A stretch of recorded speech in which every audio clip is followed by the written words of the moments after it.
Hello, everyone. Welcome. Thank you for joining us. Simon Walker here, and we have Well, Lionel joining us too.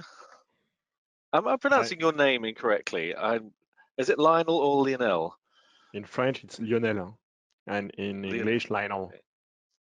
Okay, all right.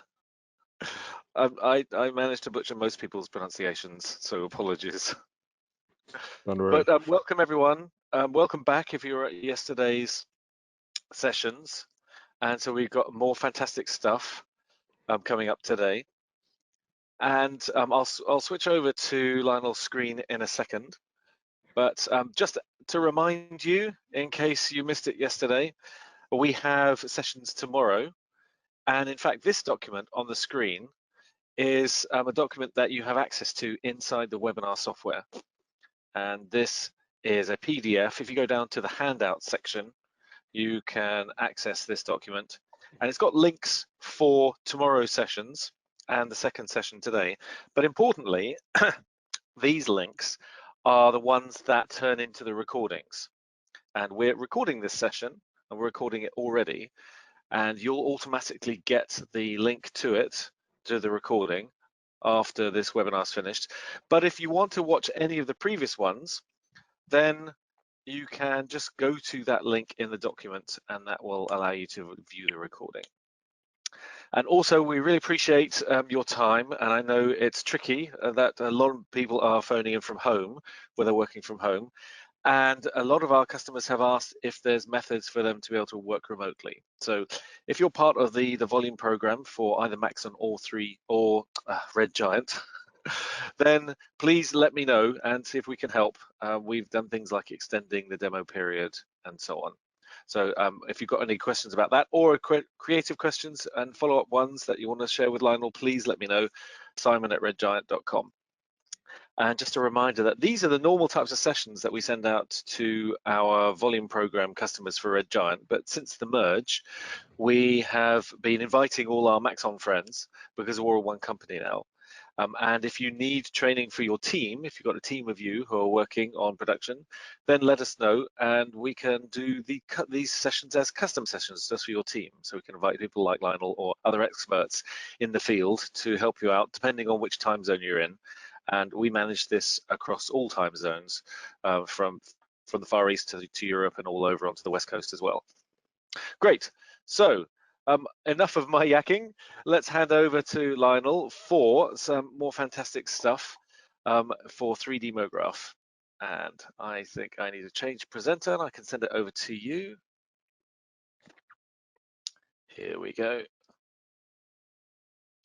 Right, you should have control of the screen now, Lionel. There we go. And here we are. So does it work? Everyone can see my screen, After Effects. I saw it briefly, but would you mind just clicking on that share button again? Because I can just see your webcam at the moment.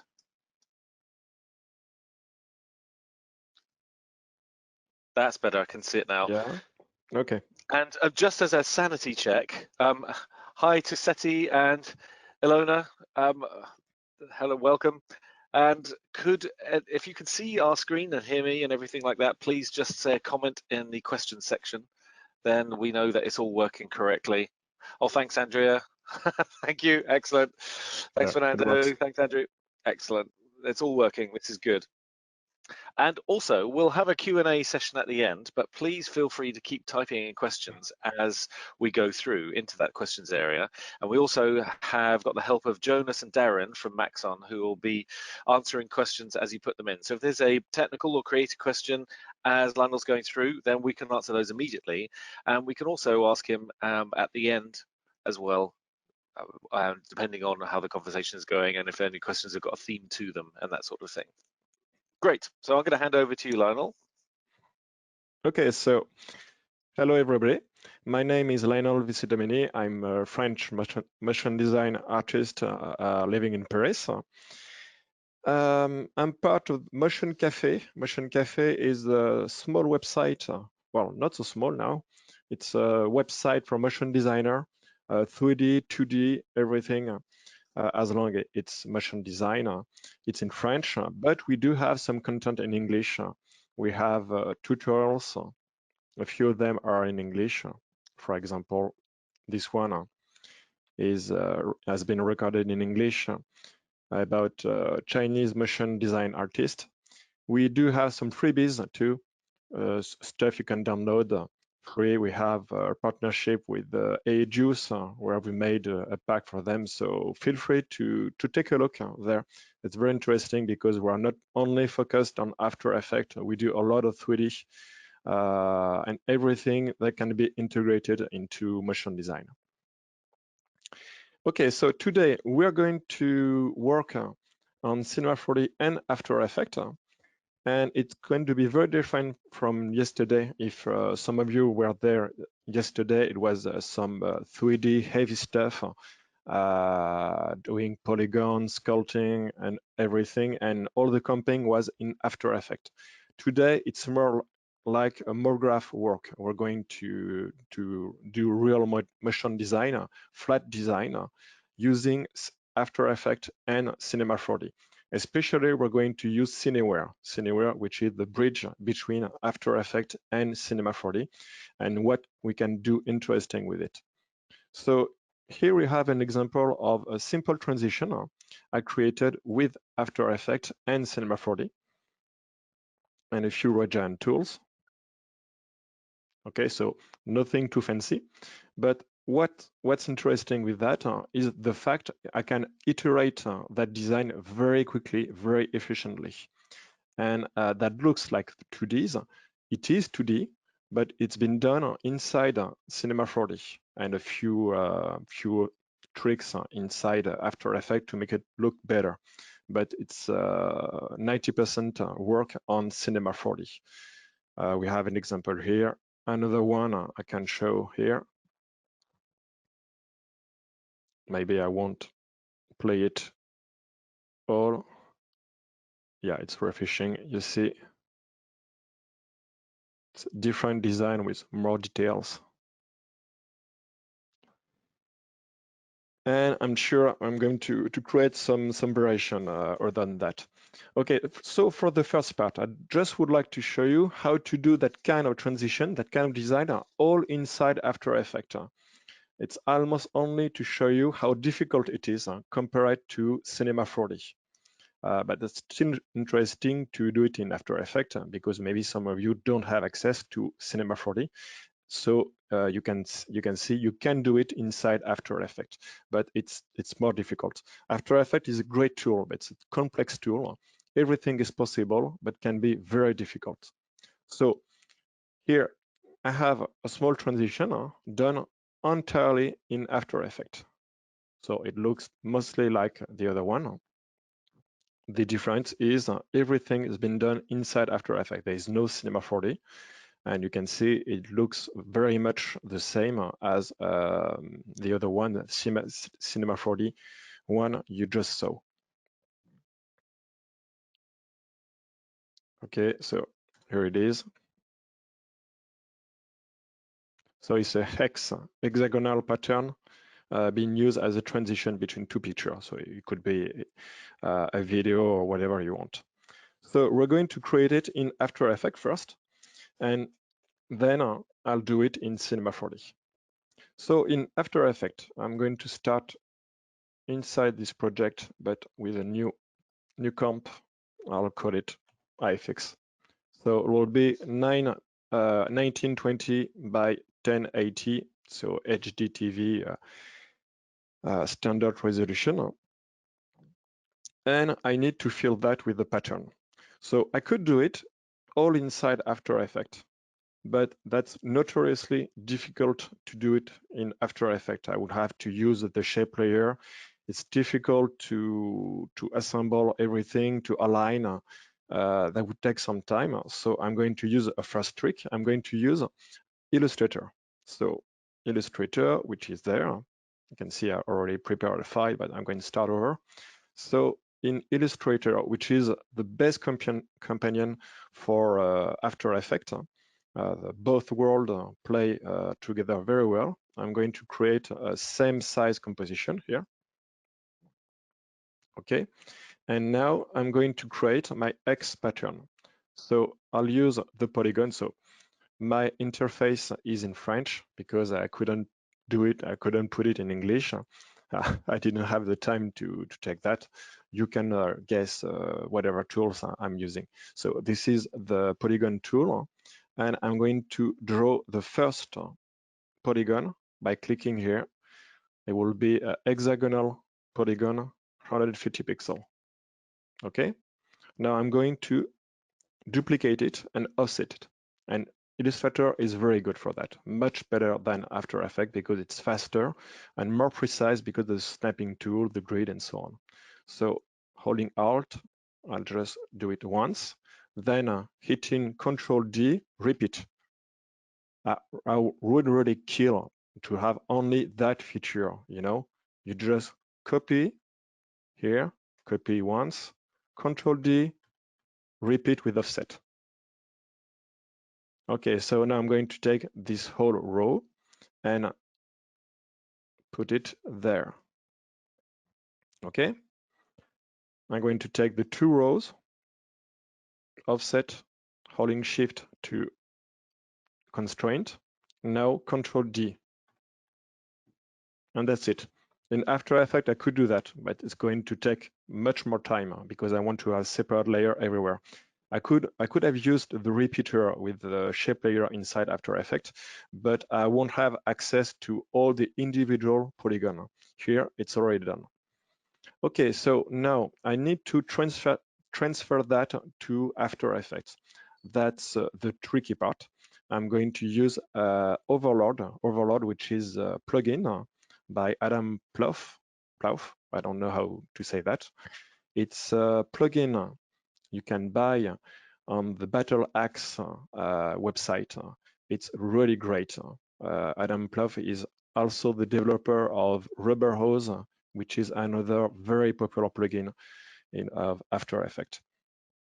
So Overload is going to allow us to transfer all those shapes in one click, one button. So here it is, Overload panel. And we have just one button to push here, push selection to AE. And it's going here to split layers, split shapes to layers. So in After Effects, I'm just going to verify, yes, I have my composition, and I'm going to push selection, and you can see it's happening and creating our composition. And yes, the magic of direct recording, it didn't work. I tried this several times at home before being with you. It worked flawlessly the first time. It didn't this time. So I'm just checking. I do have the same setting, same composition setting here. Okay, it is. Yes, of course, that's a honest mistake. I took only this row. So it just copied the row I selected. So now I'm selecting everything, Control A, and doing it again, and now it works.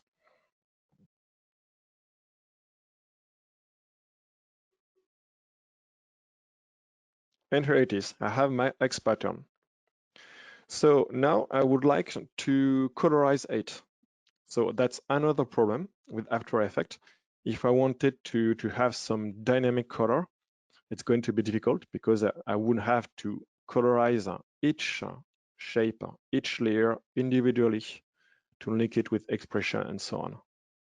So I'm going to use another trick.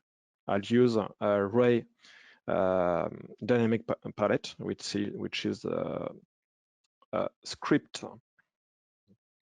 I have here ray dynamic color. Just going to duck it here. I already have a palette, and I'll select every shape, and using here random mode, it's going to use those color and distribute them randomly on my composition. So let's do it. So it's taking its time.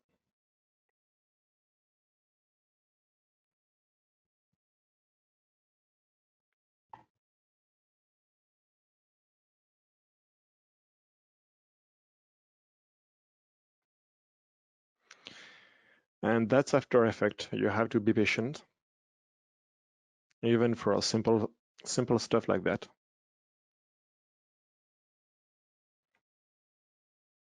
Okay, and we have our pattern. All right, now I want to create the transition. So my hexagonal shape are going to shrink up and down along a path. So I need to create a keyframe for that and use another trick you will see. So I'll take all my layers, Control A, and I'm going to create a keyframe for each one. Okay. Also, I'm going to increase because there is a small gap between the different layers. I'm going to increase by 1% the size. Okay, now I'm going to offset those keyframes by 10, 20 frames and put them all to 0%. Okay, now I have this animation.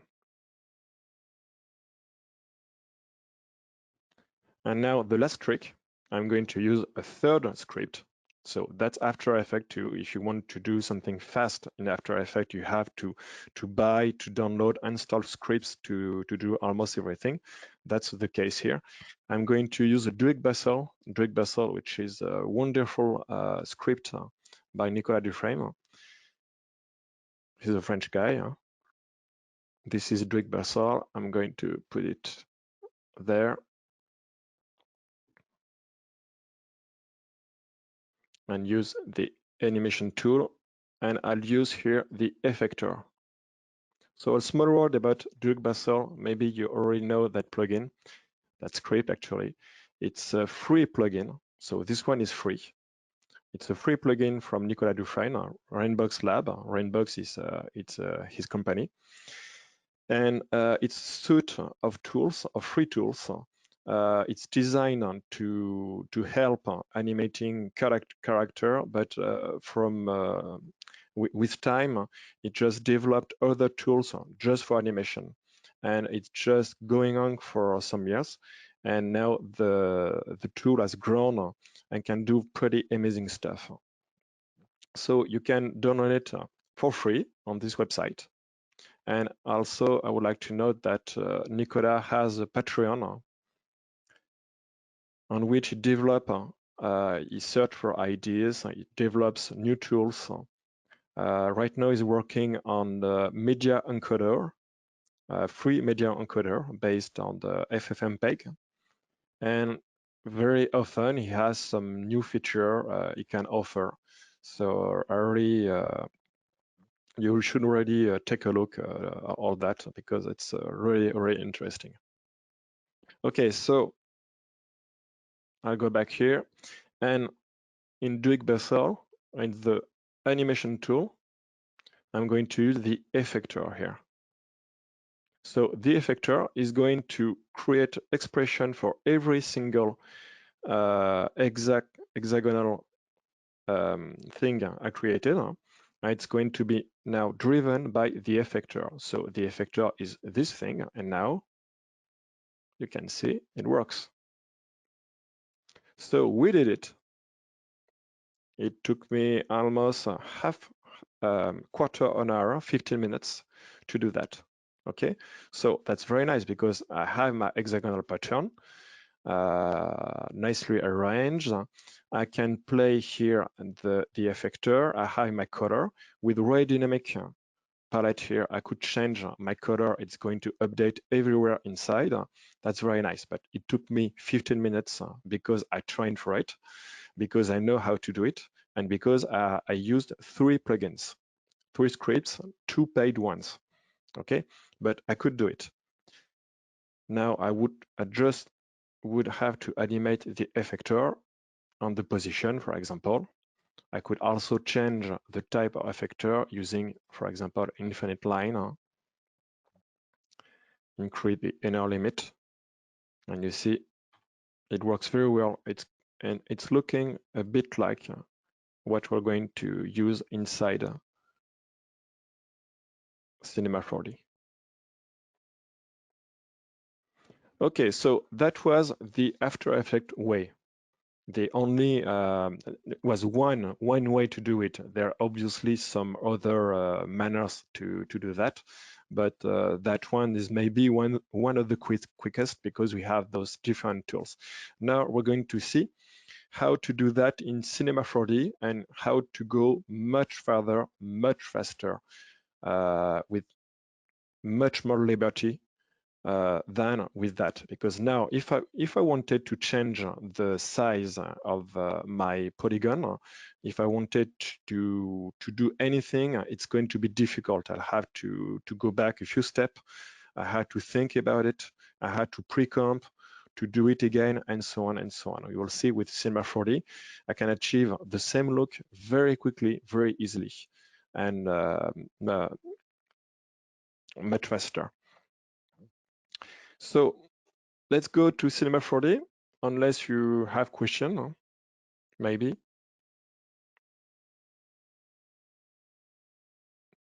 No. These are So some amazingly fast techniques you're showing us, Lionel. This is fantastic.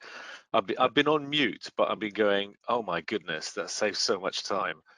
So that's that's just incredible.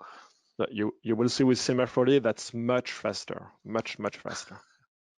So inside Cinema 4D here, we have almost the same thing. It's much faster to play. And you will see I'm going to create that again from scratch. It's going to be a lot faster. And because we're going to go a lot faster, we will be able to do much more complicated design, much more intricate design. Okay, so let's go. I'm going to create new file, new project. So we'll stick to the hexagonal pattern because it looks pretty nice, and to have a common point with After Effects. So I'm going to create inside Cinema 4D my base shape, which is an N side. Okay, I'll keep it the 200 centimeter base shape, because if I put it inside a cloner here, and I put the cloner in mode grid honeycomb array, it's already fixed to work with that kind of size. Okay, so that's not really some luck, because if I change the radius, you can see I would have to adapt the size. So I put it back to 200 centimeter. So I've basically done what it took me a few seconds to do in Illustrator. Here it's even faster. Okay, so this is a spline, so it doesn't render. If I hit render, you can see nothing. So I need to put the inside an extrude. The extrude will be at 0 centimeter, because I don't need to have something plain like that. I'm faking 2D. Actually, I'm not faking it. I'm just going to use a 3D software to do 2D. So I just have a flat grid. And if I show the polygon, we have that. Okay. Now I'm going to really look like, to make it look like 2D by using a camera. I'm going to be the camera, and this camera is going to be on 0 almost everywhere. So I zero out the X, Y, and the angle here. And in object, I'm going to put it in parallel. So parallel is an isometric camera. It doesn't have any perspective. So it's better to work when you're working with 2D. And I just use a zoom to adjust the size. Okay, so this is my pattern. And the camera here, I'm going to protect it with the programming tag. And it's not programming, it's a rigging tag, I think, with the protection tag. Yes. So now I can't move it by accident. Okay, so this is my cloner. This is my basic setup. Now I need to colorize it. I need to animate it. So we're going to colorize it, and you will see, amazingly, that Cinema 4D is much better at handling color than After Effects. Okay, so I'm going to use the Mograph tool and the field. So on my cloner, I'll go put a plane effector. the plane effector is going to move everything up on the y-axis. I don't need that. But I do want to use the color. And you can see the color here. It's using field color. Okay, so let's put a field. I'm going to the fall off, and I use a random field. So you have several fields. We'll use a few of them. So I'll use a random field. And the random field, I'll ask to be working on the color here by clicking here. And I have my random color. Okay, straight away. I can control the look of the noise here by using the different mode. So for example, if I increase the scale of my noise, you will see some kind of pattern happening. It's not really obvious now because we have random noise everywhere. So maybe it'll show better with some other tool. In the color remap, if I don't use a color mode, it's going to put a random color for every tile. I don't want that. I want to use a palette. So some color I choose. I could go here and use just a color. It's going to use, I don't know the word for that. The nuance, different, same color. So it's based on the green. It could be based on blue. That's already very interesting. Maybe now we will be able to see more the pattern. You can see here, there's a pattern of noise following. If I decrease, we'll see it's more random from one color to the other.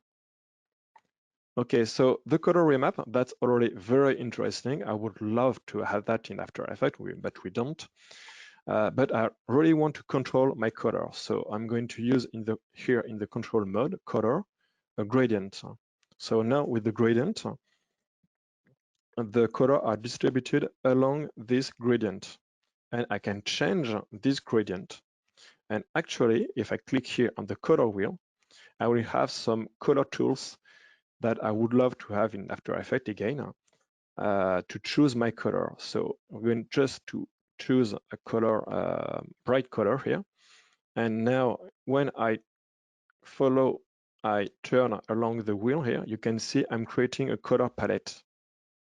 Okay, so for example, if I like some orange, it's going to select complementary color, which are that cyan and that kind of purple. Okay, I could go there and you see it changed. I could use some different rules. So those ones, this one too, by hitting plus, it's just adding other color. And I could use those different here handle to do whatever I want. So I'll go back to the just 3 different color. I'll choose some orange, not too bright, like that. Okay, and this color palette, I'm going to take it and drag it on the gradient. And already I have my 3 colors distributed like that. But I don't want to have the smoothing between the color. So I'm going to use in the interpolation from smooth to step. Okay. And because the third color here is hidden, I'm just going to decrease like that. Okay. And now we can see the pattern I was talking about here with the field. And it's not really that random because it's a noise. So if I really want to have a pure random, we change the random mode from noise to random. So it's kind of double random. And now this is a true random distribution. I can change the seed if I don't like the distribution. Okay, so that's really interesting. Again, in After Effects, you can do that, but it's a bit difficult. Here, it's just one click. All right, so now we have our colors. I like the pattern, I like the colors. I can start to animate everything. It's very easy to, still using the field, I'm going to create a new, so I take my cloner, I'm going to create a new plane effector. The first one, I'm going to name it plane color, and this one plane, we'll call it scale. Okay, so that plane, second plane effector is working on the position. I don't want that. It's working on the color. I don't want that. So off. But I do want it to work on the scale. So I hit on the scale, uniform scale, and I'll put it negative -1. So it disappeared. Okay. Now in the fall off, I'm going to use one of those special fields. And we'll use one of the most simple one which is the spherical field. And spherical field is going to drive the scale along you can see here, the drawing of our sphere. So it doesn't work the way I want. I want to invert it. So we'll go to remapping and we're going to invert the result. Okay. And you can see we have achieved the same thing as After Effects, but much faster. My spherical field now, if I go to here to the field, I can work on the size, increase it like that. And I could do a simple transition by just animating my size. Okay, so now if I want to animate it, I just put some keyframe here. Let's advance to 75 frame and I'll just increase the size and that's it. So this is the animation, almost the same thing as is in After Effects. But the difference is I can change the color very easily. In the random field, if I want to change this color, I just have to select it and to change it for example, that kind of pink or anything else. If I want to change this one, I just take this one. If I want to add another color here, I'm going to add this color, and I can ask how is it going to be distributed. If I don't like the pattern, I just go to the field here and change the seed. So that's really nice because we have much more control than After Effects already. But that's not all, because we can go further here. Our spherical field can be something else. So this is here just a simple transition like that. I could use another kind of transition. So my spherical field, I'm going to delete the animation. So by hitting a small tip, if you push Control and Shift at the same time and click on the keyframe, you're going to erase all keyframes in the track. So be careful because you're going to erase everything. So there is no animation anymore here. And I'm going to change the spherical field to a linear field. Okay, my linear field is 100 centimeter. I can increase it this way. And now animating along, I can create different transition. I just wanted to say, Lionel, that these are Yeah. phenomenal tricks in here, and you're just throwing in these so useful techniques. Just even the one for deleting all the keyframes. And there's a couple of people who were mentioning, Jason and Andrew are talking about your amazing procedural workflow on this. So this is fantastic. That's just the start. For the trick with the trick with the shift and control, that's another quick tips on the Maxon channel, I think. Maybe Jonas or Glenn, I don't know, but it's one of you who showed that quick tip. I really insist that the quick tip Maxon channel is really nice. There's like 250 quick tips, I think. I watch all of them and learn very useful stuff. So you should do it too. Okay, so now we have our linear field, and I could just play it. So I'm going to create animations. This is my camera, this is the front, so I can see it here, and I'm going just to animate. So let's do it. So I'm animating the field, not the effector. Be careful about that. And putting some keyframes, offsetting let's go to 65, and again, animating this way. All right, and created the keyframes. And because I want to have a linear motion, I'm going to appear the timeline, make appear the timeline by hitting Shift F3, Tab, L for linear, A automatic, L linear. Okay, so now it's going to be a linear transition. You can see how fast it is the playback. And now I would like to do something that would be very difficult to do in After Effects. I find that the transition is too linear again. You see, they're all sizing at the same time, the same speed. It's not very interesting. That's nice, but I would like to have some more randomness inside there. That's very easy in Cinema 4D. I'll take my plane scale and the fall off. I'm going to use a random field. So another random field, not the same. This one is used for the color. I'm going here to add a new one.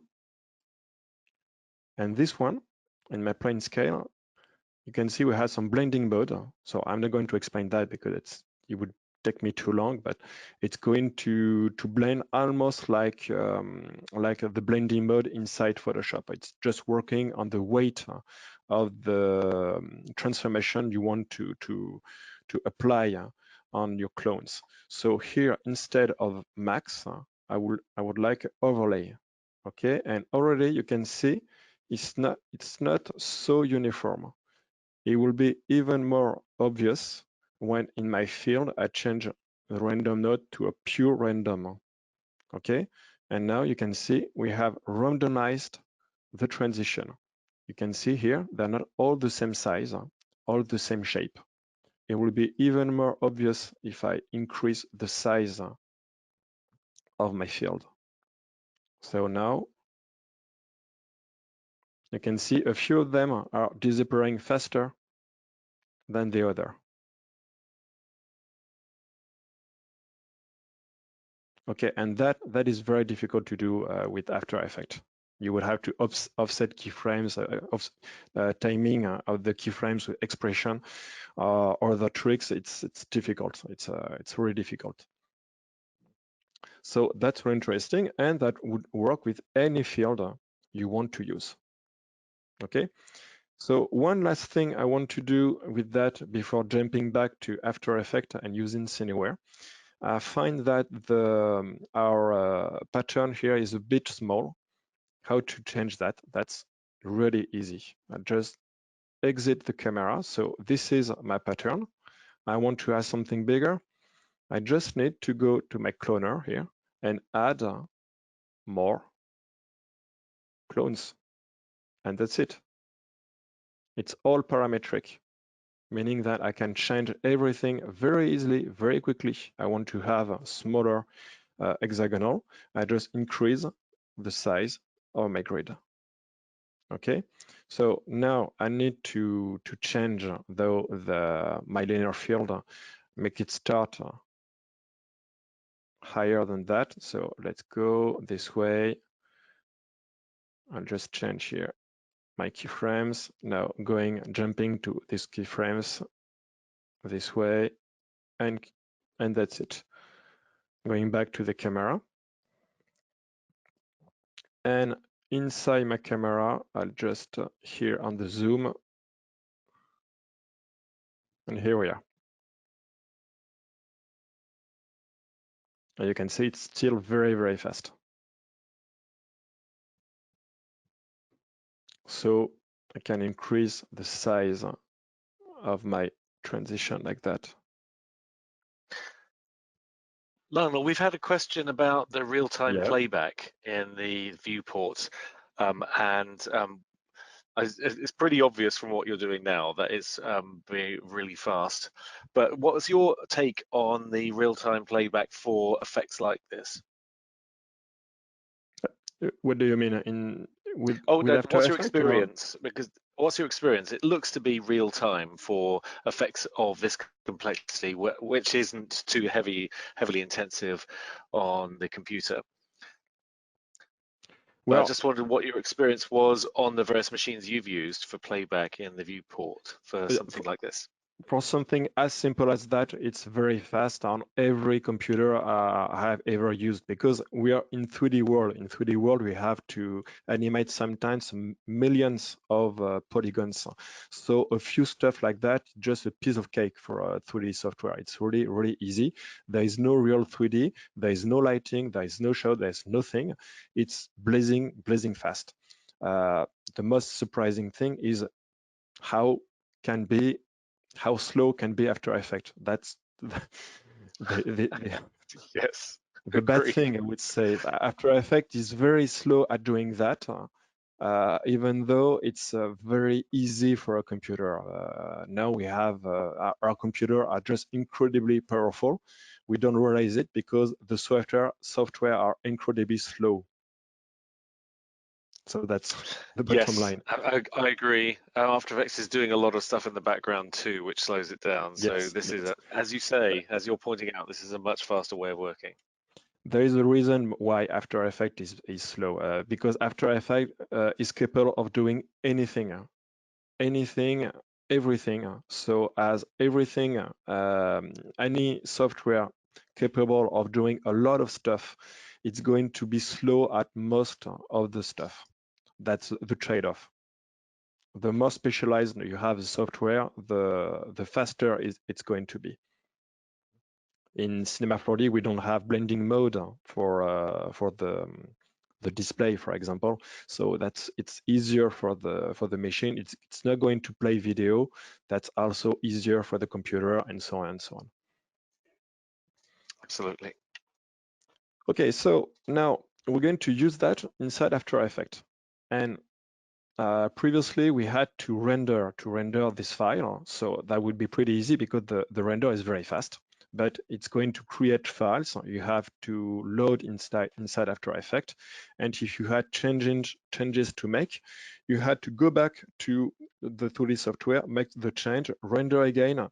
So it's kind of difficult and long to do, cumbersome, I would say. So now it's very easy. I'm going to save the file, and I will call it hex simple. And let's go back to After Effects. And in After Effects, I'm going to import the file I created. So here it is, hex simple. Okay, I'm going to create a composition. Import. And as you can see, it appears inside Cinema 4D with the Cineware file. So it's a Cineware transition. And it's going to play back the animation on our window. And it doesn't seem to have yes, it works. So what's happening?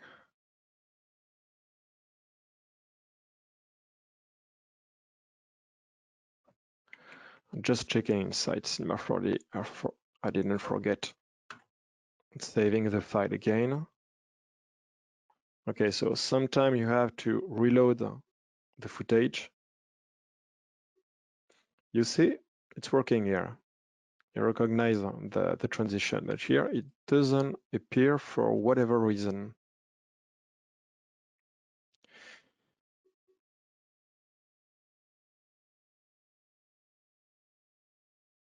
Yes, it works. It's working. Obviously, it's me because my animation here doesn't happen until the 20th frame. So that's exactly the same thing here.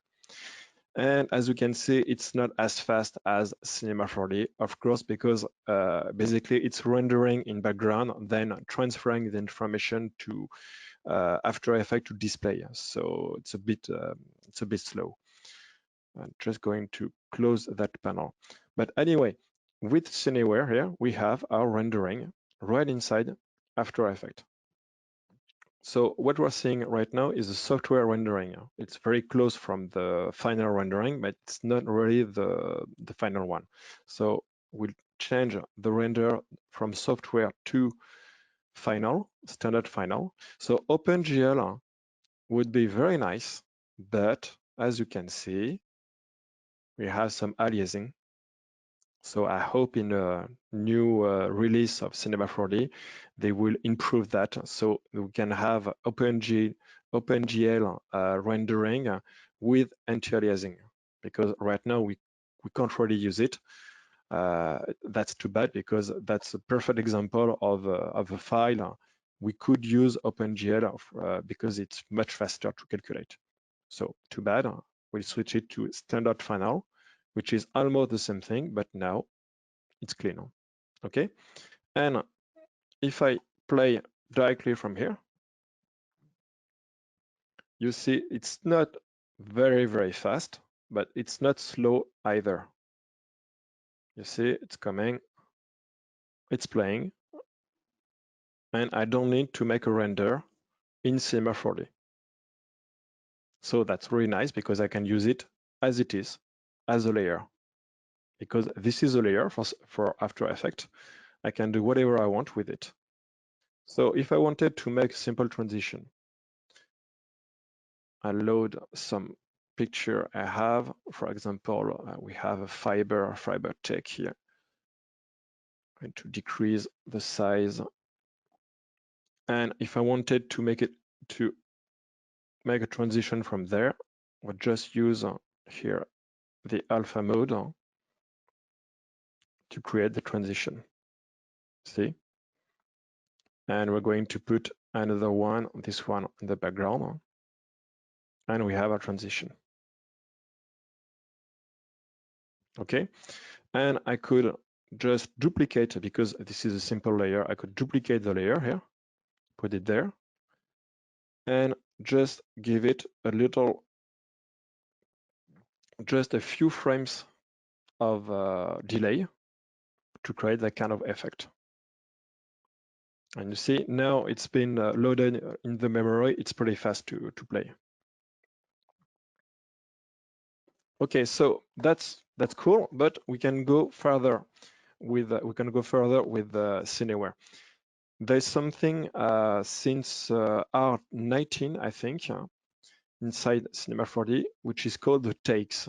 The takes is going to allow us to create iteration of the same design inside one file. So we have our hex simple, and I would like to change a few things. For example, the kind of transition, the way of the transition. Is it going left to right to left, up and down, and the color, for example. So the takes are there. We are on our main take. So I'm going to do a very simple change here.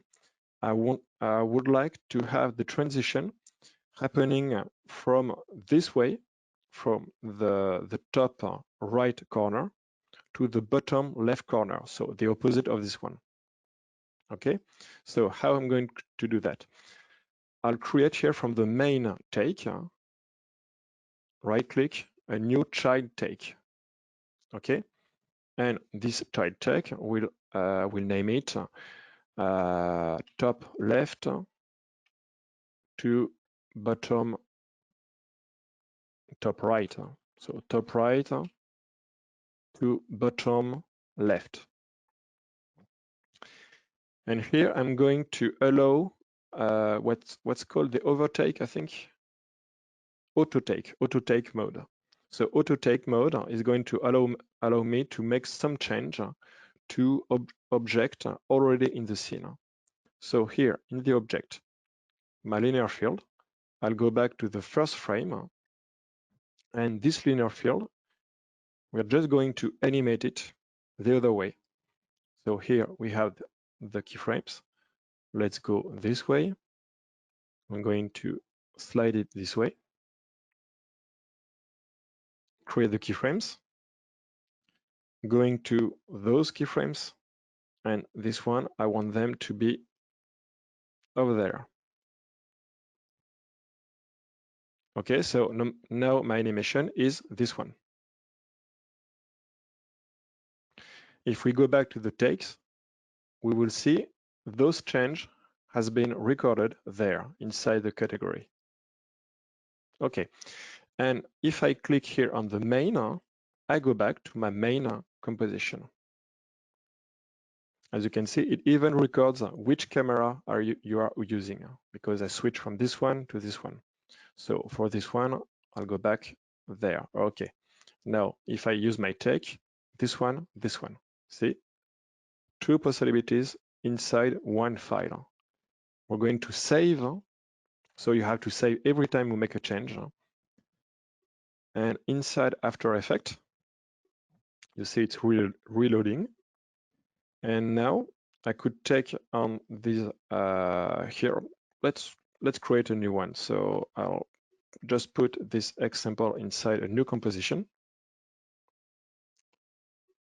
We'll see it in final rendering, and let's go, for example, here. So we can see the transition is happening from this way to this way. And here in our Cineware mode, we have set take. So I'm going to change the take here. Which take do you want to use? I'll use this one. And it works. So what's really nice is in the first example here, we are still with the first transition, you see? So with one Cinema 45, we already have two different designs, two different ways, from the bottom left, top left to the bottom right, and from the top right to the bottom left.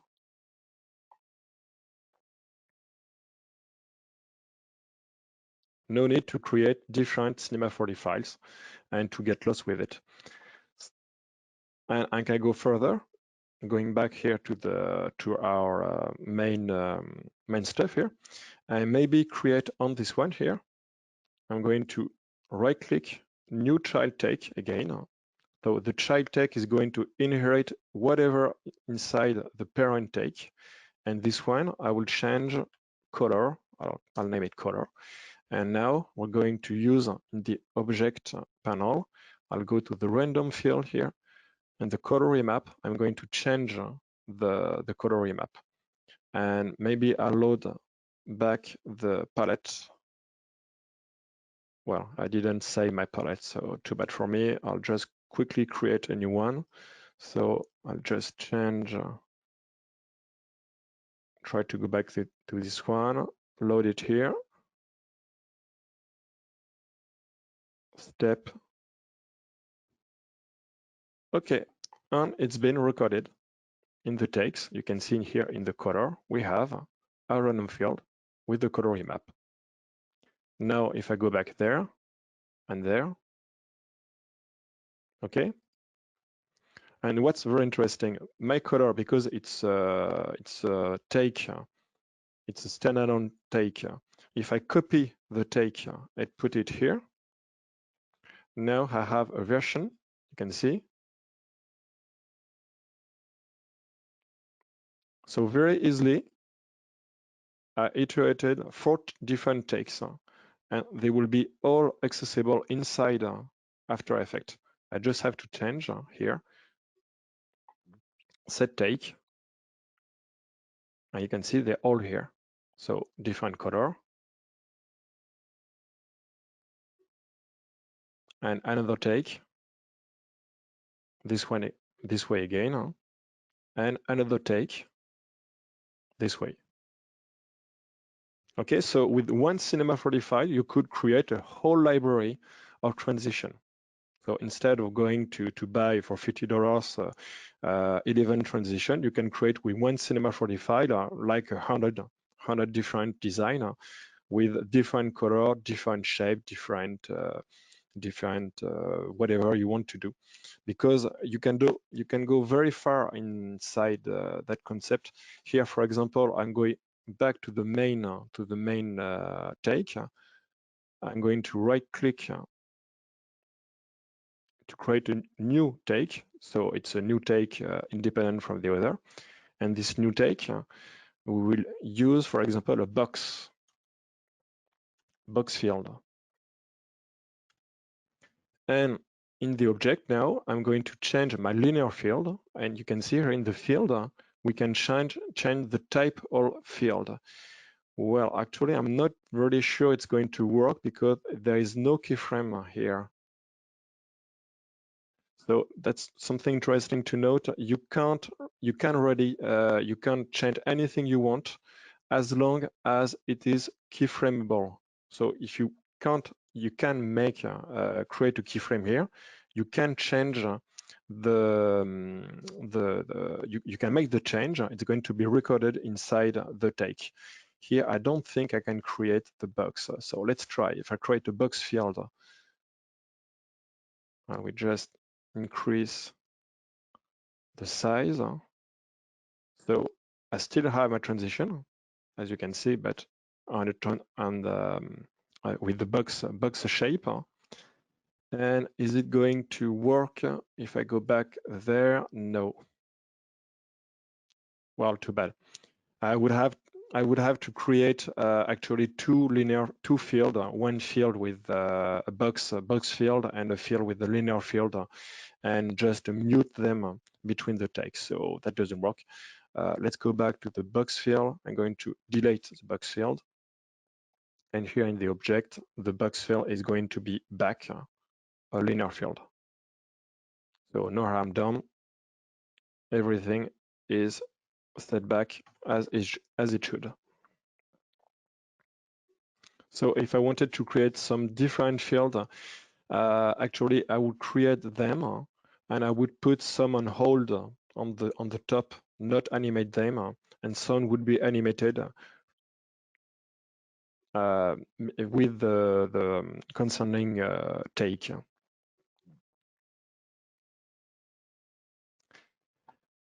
Okay, well, I still have 5 minutes. I wanted to show you some other things, but it's a bit short. Maybe I could show a simple design. This is also the option if you wanted to throw in a few questions at this point to Lionel. Yeah, maybe. By the way, I love your phrase when you show us something really cool and then you say, that's cool, but we can go further, and then show us the takes. That was fantastic.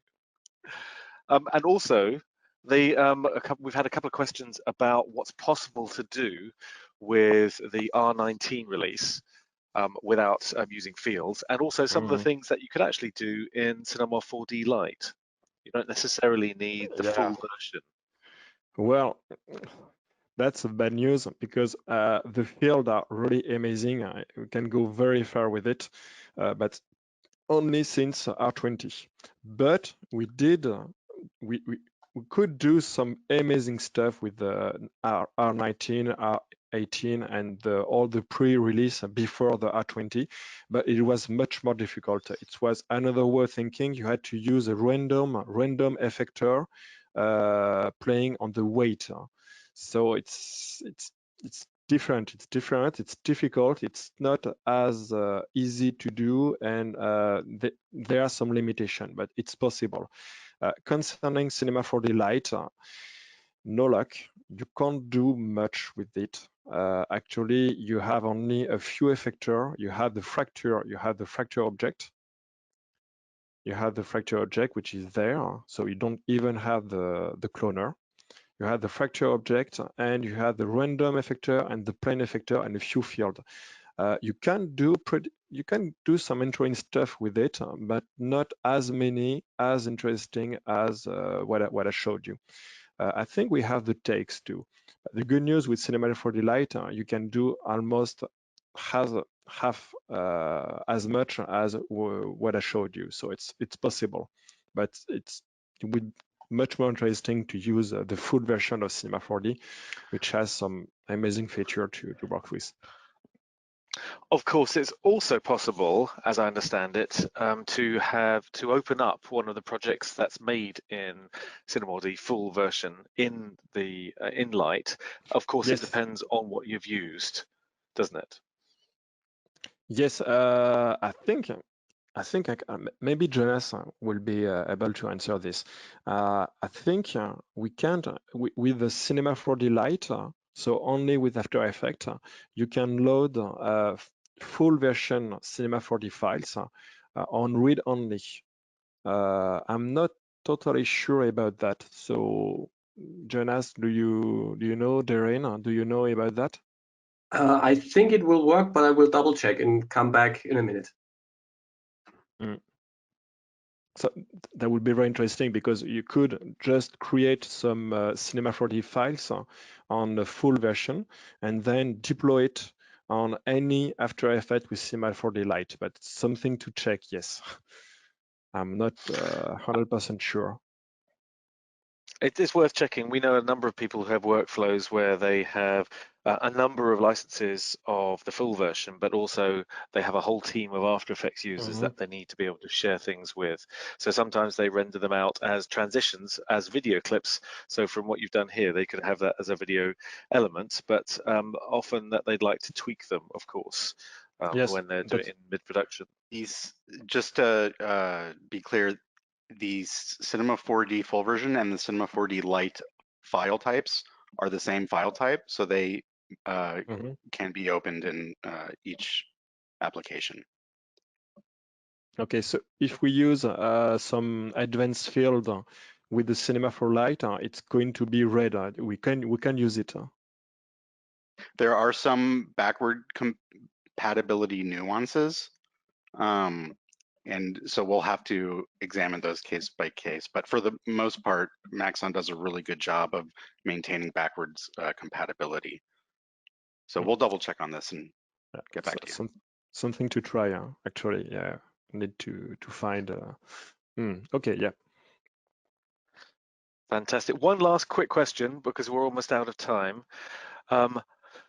But Kent has asked, can you use the color to drive the transitions in After Effects? So I know you were using the alpha channel to drive that. I suppose you could use that in a blend mode, couldn't you? Well, actually, yes, there is a way with Duik again. There is an effector right for that. That's a funny question, but it's something I just find out today. And I talked about it with Nicolas. Nicolas is a friend, the guy who developed Duik, and it's really amazing. He added this feature, but you do have it. I don't have time to show it, but this is an effector map. So instead of driving everything with effector, which is strictly speaking the same thing as Cinema 4D, you can see it's just same thing as Cinema 4D, much slower, but the same thing. Instead of using that, the effector map is going to use a black and white image, black and white layer to drive the transform of each individual shape. And I managed to do some pretty interesting stuff with that, but it's a bit buggy. I crashed After Effects one time because it's sampling the image, the whole picture at each frame, so it's very heavy on the CPU. But yes, it's possible. Almost anything is possible in After Effects. That's amazing thing with After Effects. Almost everything is possible. It's going to be complicated and slow. Got it. Okay, can we squeeze in another quick question from Andrew? Is it possible to use an image luminance in place of linear field effect to drive the shapes? Yes, with in Cinema 4D, you can use we have a field for that and an effector for that, which is let's go. It's the shader field. It's going to use a black and white image. You can use the red channel, the alpha channel, the luminance channel, whatever you want. You can even use noise inside Cinema 4D. It's a very advanced field, very interesting. So you can use a picture, for example, logo, to create transition. The fields are just amazing. It took me months to discover, to master everything, because I did try everything. It's a huge work they did at Maxon on the field. It's really great. Fantastic. Thanks so much for this, Lionel. I mean, I know there's more that you can share on this topic. We're condensing like a greatest hits down into an hour, but these have been some fantastic techniques that you've shared with us, and many people have been commenting in the lists here about the how awesome some of them are, and mind blown from Torrance. Thank you for that. And by the way, I've added all the links that Lionel's been mentioning, as well as we put them in the chat section. I've added them to the follow-up email that you'll get shortly with the link to the recording as well. So feel free to click on those. And also, if you wanted to share those links, you can also use that document in the handouts section to view previous recordings, and also to book on the sessions tomorrow that we're running. And in that handout, we've got follow-up email address, simon@redgiant.com. So if you'd like to have more of these sessions, especially if you'd like complimentary ones for your team, let us know and we can book them for you as well. But once again, thank you so much, Lionel. A number of people saying thank you as well. And definitely need to rewatch the recording at quarter speed. Me too. So this is fantastic. And thank you everyone for attending and joining us. We've got another 2 sessions tomorrow. Feel free to join us for those. And until next time, thank you again, and see you on the next one. Bye-bye. May I squeeze in the last answer, Simon? Yes. Oh, yes. Thanks, Jonas. So, yeah, there was the question about compatibility.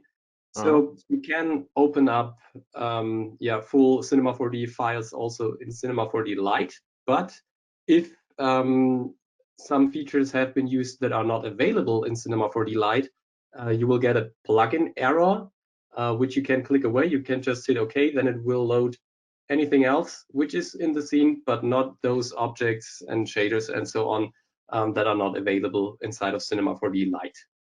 Okay. Oh, that's good to know. Thank you. Oh, so the trick is just to click away the warning box and that loads everything else. Great. Exactly. That's good to know. Nice. Thank you, Jonas. And thank you also for Jonas and Darren for answering questions on the chat pod as we've been going through. That's been really useful too. Great. Okay. Well, have a great day, everyone. And we'll see you on the next one. All right. Take care. Bye-bye. Cheers. Bye.